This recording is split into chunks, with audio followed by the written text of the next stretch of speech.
అయోధ్యలో రామాలయ నిర్మాణం దగ్గర నుంచి ఇక హిందువుల ఐక్యత పెరుగుతుంది కాబట్టి హిందువుల్ని కులాల వారీగా చీల్చే కుట్రలు నాస్తికులు, హేతువాదులు లేదా మత మార్పిడి చెందిన వాళ్ళు ప్రయత్నిస్తున్నారు రామాయణంలో బొక్కలన్నీ వెతకడానికి. బట్ దీనికి కౌంటర్ ఆటోమేటిక్ ఉంటుంది కదా, ఇది సోషల్ మీడియా యుగం కదా. నేను చాలాసార్లు చెప్పాను, రామాయణంలో అన్ని వర్గాల్ని కలుపుకెళ్ళిన వాడు రాముడు అన్నటువంటి విషయం. అయితే రామాయణానికి సంబంధించిన ఈ అంశం మీద ఒక మిత్రుడు పెట్టినటువంటి పోస్ట్, మా రాముడు క్షత్రియుడు, రాముని చరిత్ర మాకు అందించింది బోయేవాడు, రామునికి లోక జ్ఞానం నేర్పింది నిమ్నజాతి సుమంతుడు, రాముని గురుపత్ని అరుంధతి మాత మాదిగ స్త్రీ, రాముని నది దాటించిన మిత్రుడు గుహుడు నిషాదుడు జాలరి, తన ఆకలి తీర్చిన కోయజాతి స్త్రీని శబరి మాత అన్నాడు మా రాముడు,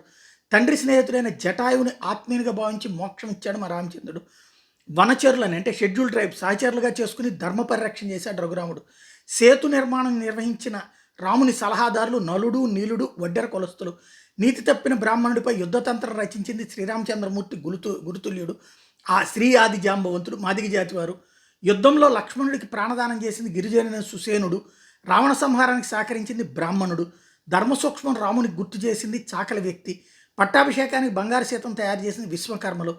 మా సనాతన ధర్మంలో ఉన్న సర్వజాతి సమానత్వానికి ఇదే నిదర్శనం అని చెప్పి కౌంటర్ చెప్తున్నారు.